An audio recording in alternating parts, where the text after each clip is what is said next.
Le président du conseil d'administration de la Banque nationale de crédit, Guito Toussaint, 56 ans, a été assassiné le dimanche 12 juin à son domicile.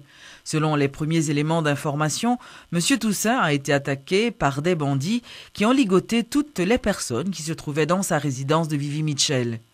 Les assassins ont pris la fuite après avoir commis leur forfait. Ils n'ont rien emporté avec eux.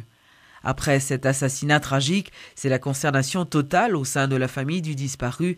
Les amis de Guito Toussaint ainsi que ses collègues de travail sont également sous le choc. Suivez ce reportage de Jacques Bourdeau. Au domicile de Guito Toussaint, situé à Vivi-Mitchell, là où il a été assassiné dimanche soir, les membres de sa famille sont dans la désolation et ne voulaient faire aucun commentaire à la presse. Dès la matinée du lundi 13 juin, les agents de la police nationale et de la MINUSTAH étaient présents pour faire leur constat. Ici, à l'entrée de ce quartier résidentiel, les agents de sécurité qui y montent la garde n'étaient pas non plus en mesure de fournir aucune explication sur ce crime. Longtemps, toute machine va entrer, mais pour le moment, toute machine, là, c'est combien de débouchés qui fait en dedans? Toute machine capable de circuler dans la zone à l'aise? Oui, à l'aise. Derrière, il y a n'importe 6 à 5, 6 débouchés derrière. Mais est-ce que c'est un piloté? Ah bon, ça, moi-même, mais l'époque, ça, on a dormi dans la cabane, mais pas foutu de rien de ça, ouais. Au bureau de Guito Toussaint, resté fermé, ses collaborateurs sont plongés dans la tristesse. Jean-Philippe Vixamar, vice-président du conseil d'administration de la BNC, collaborateur immédiat de Guito Toussaint, a qualifié de lâche l'assassinat de son proche collaborateur. Quand on paye pas de cadre, et puis on va blaguer mon atteint, tu comprends? Et parmi les fleurons de finances en Haïti, pour la guerre mondiale. La banque là est condamnée à périr, à disparaître l'année 98, elle a accepté de venir faire restructuration banque là. Pour réformer, il faut gagner amour. Pour restructurer, il faut gagner amour. Pour faire progrès, il faut gagner amour. Donc Guito était un homme d'amour. L'ancien ministre des Finances, Henri Bazin, qui était venu exprimer ses sympathies au conseil d'administration, estime que la disparition de Guito Toussaint est un coup dur pour le secteur et la société haïtienne en général. Un homme qui a servi son pays, un honnête homme, avec qui j'ai eu le plaisir de collaborer. Et franchement, je n'ai absolument rien à dire contre lui. J'ai toutes sortes de choses à dire pour lui. C'est ce genre d'Haïtien dont nous avons besoin. Comme une banque commerciale, comme toutes les banques commerciales et privées. L'assassinat odieux du président du conseil d'administration de la Banque nationale de crédit est un crime dont les coupables doivent être retrouvés et traduits par devant la justice et dont les auteurs intellectuels doivent être punis, font remarquer les collaborateurs de Guito Toussaint, inconsolables. Le bureau de la présidence, dans un communiqué, dit condamner l'assassinat du président du conseil d'administration de la BNC survenu dans la soirée du dimanche 12 juin. Tout en exprimant ses condoléances aux membres de la famille et aux proches de la victime, le bureau de la présidence s'indigne de la recrudescence de l'insécurité dans le pays. Le chef de l'État a déjà rencontré en ce sens les autorités judiciaires, dont le commissaire du gouvernement de Port-au-Prince et le directeur de la DCPJ. Il a passé des instructions pour qu'une enquête sérieuse soit menée afin de retrouver les coupables de ce meurtre et les punir conformément à la loi. Le président Martelly donne la garantie que les criminels et les bandits cesseront de semer le deuil dans les familles, conclut ce communiqué. Le président de l'Association des professionnels des banques APB, Maxime Charles, s'est dit consterné par la disparition tragique de M. Toussaint. Il a fait remarquer que l'ancien président du conseil d'administration de la BNC était un modèle pour le pays. Guito, c'était un ami personnel, un monde de très bon commerce et par-dessus tout, l'organisation son perte pour le pays. Bon, son perte gratuite parce que pour un jeune garçon comme ça qui réalise un pile bain dans la ville et que à ce moment-là ça arrivait, vraiment c'est très triste. Et au cas où que tous les collègues m'ont été là, très choqués. C'est vraiment le monde, tout le monde choqué dans l'état de choc. C'est pas BNC seulement, c'est pays, ce sont ressources humaines liées, ouais. C'est pas simplement BNC. C'est-à-dire que ouais, c'est dommage, c'est souvent là où on mourit que on dit bon, on a été ça, mais nous-mêmes qui sommes dans le secteur, qui sommes dans le système, donc on a qui contribution que le poté, et pas c'était vice-président association, conseil d'administration association professionnelle de banque, donc c'est vraiment de partout, ils ont perte. C'est-à-dire que c'est pas un monde qui était exubérant, show-off, faire spectacle comme ça, mais c'est un route travailleur et qui bat résultat. Même son de cloche pour la BRH. Dans une note de presse portant la signature du gouverneur Charles Castel, les responsables de la BRH ont condamné énergiquement l'assassinat de Guito Toussaint. Ils estiment que sa disparition est une grande perte pour le pays, notamment pour le secteur bancaire. Le président de la commission Justice et Sécurité du Sénat, Yuri Latortue, condamne également l'assassinat de Guito Toussaint. Monsieur Latortue demande aux autorités policières de prendre toutes les dispositions nécessaires dans le but de renforcer la sécurité au niveau de la région métropolitaine de Port-au-Prince. Ça, c'est un acte d'insécurité qui arrive, mais il y a plusieurs depuis avant. Donc, on croit que dans le moment, ça apprécie d'un gouvernement qui a géré les affaires courantes, un manque d'autorité, la police doit beaucoup plus vigilante. Et surtout, la police doit regarder comment faire que le crime soit arrivé, malgré le déploiement à travers la ville là, il n'y a pas autant de réactions policières qui permettent d'arrêter les gens, qui aiment les gens. Donc, bon problème. Moi, je pense que le premier aspect pour nous garder, un relâchement au niveau de la police qui doit combler par un redéploiement. Un redéploiement qui doit mener à un meilleur temps de réaction policière. Dans les pays développés, le temps de réaction policière là, il y a 10 et 15 minutes. C'est-à-dire qu'on va arriver, la police prend 10-15 minutes pour arriver côté plus loin. Côté plus haut, prend 5 minutes. Ici, il prend 1 heure de temps, 2 heures de temps, 3 heures de temps. Le redéploiement de viser à ce que la police arrive à diminuer le temps de réaction. Je ne vais pas dire la priver 15 minutes, parce qu'il y a un pile problème conjoncturel qui pose dans la question. Problème matériel, problème d'effectifs, problème de communication, problème de route. Mais nous avons fait effort. Et si on fait effort, ça va décourager mon Dieu. Ça c'est un.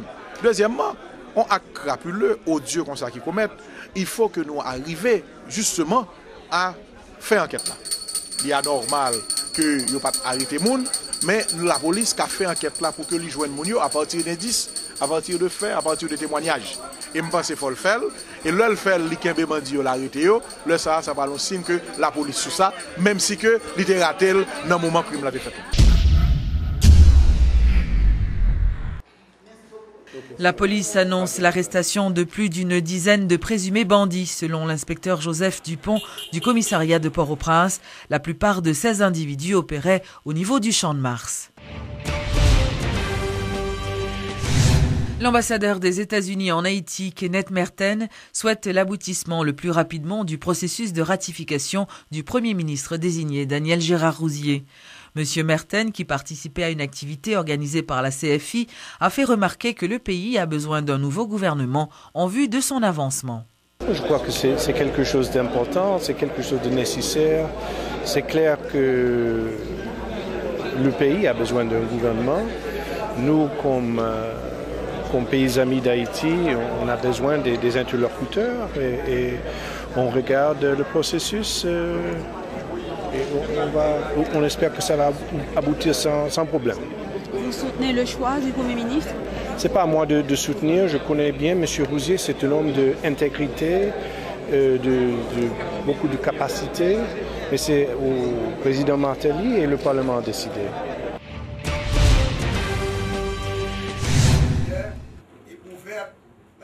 Ouverture ce lundi de la deuxième session ordinaire au Parlement haïtien. En effet, députés et sénateurs se sont réunis en Assemblée nationale pour fermer également la session extraordinaire. Lors de son intervention, le président de l'Assemblée nationale a fait remarquer que les deux commissions chargées d'analyser le dossier du Premier ministre désigné travaillent d'arrache-pied afin de présenter leur rapport sous peu. La décision du Conatel de prélever 23 centimes sur les appels téléphoniques pour le Fonds national pour l'éducation doit faire l'objet d'une loi, c'est ce qu'a révélé le sénateur du Sud-Est, Wenceslas Lambert. Monsieur Lambert a fait remarquer qu'il faut un cadre légal pour permettre la concrétisation de ce projet. Logiquement, article 218 de la Constitution haïtienne stipule qu'aucun impôt au profit de l'État ne peut être établi que par une loi. Version créole l'a dit, c'est seulement avec une loi que l'autorité dans le pays a collecté l'argent dans l'État.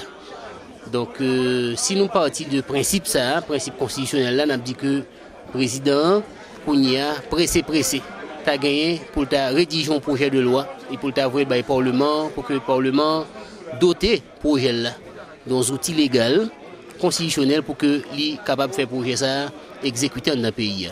Mais sont très bonnes décisions, sont très bons projets intéressants. Parce qu'ils visaient à permettre qu'un petit monde qui est dans la rue allait rentrer à l'école. 8h du matin, tout le monde va dans la rue. L'école gratuite, obligatoire, c'est bien, bravo. Mais cependant, nous-mêmes, comme parlementaires, et c'est devoir nous, en tant que parlementaires, pour que les deux présidents viennent m'asseoir et projet ça, permettre que le projet arrive à bon terme. Lancement ce lundi par le Centre de facilitation des investissements d'un projet baptisé Invest in Haiti. Cette initiative, qui implique un partenariat public-privé, permettra au CFI de simplifier les modalités d'investissement dans le pays.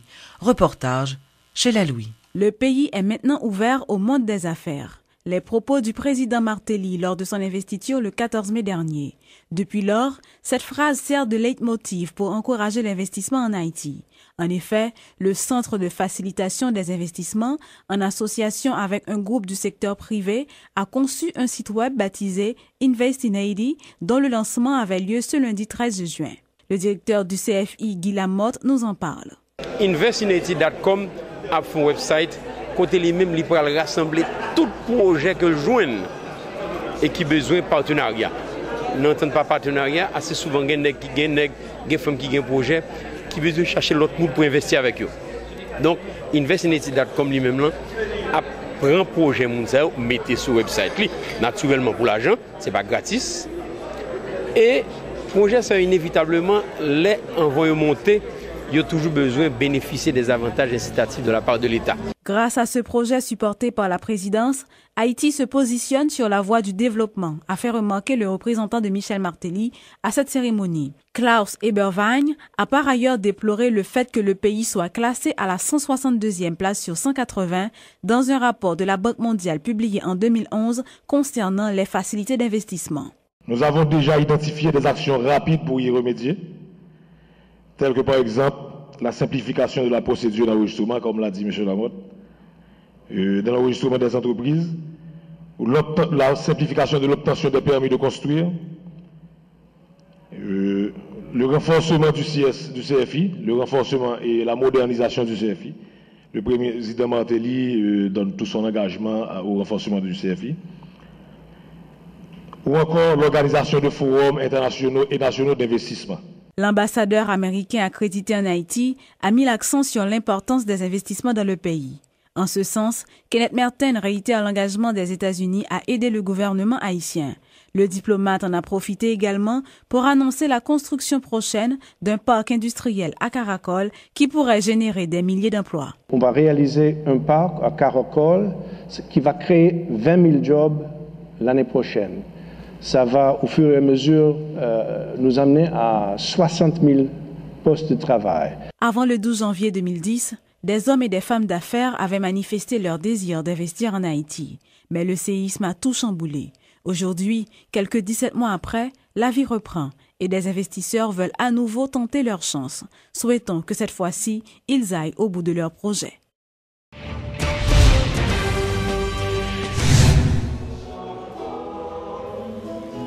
La police nationale a célébré le week-end écoulé son 16e anniversaire. Les autorités policières avaient organisé un ensemble d'activités pour marquer cette date, notamment une messe d'action de grâce. À cette occasion, le directeur général Mario André-Sol a réitéré sa détermination à œuvrer pour une police moderne et professionnelle. Nous pouvons satisfaire de ça nous faire dans la police parce que quand pile bagaille pour faire encore. Nous pouvons arriver en face pour améliorer les conditions de travail policiers. Bah, une bonne assurance et conditions de vie autour social pour négocier au moins problème caille pour trop poser pour eux. Même là t'a posé mais faut pas trop bien conséquences sur ça toucher. Donc je dis bon, c'est une occasion pour me souhaiter une bonne fête et une occasion tout pour moi remercier la population, remercier tout le monde qui accompagne nous, toute organisation qui accompagne nous, communauté internationale là qui accompagne nous dans le travail nous fait dans les dernières années ça.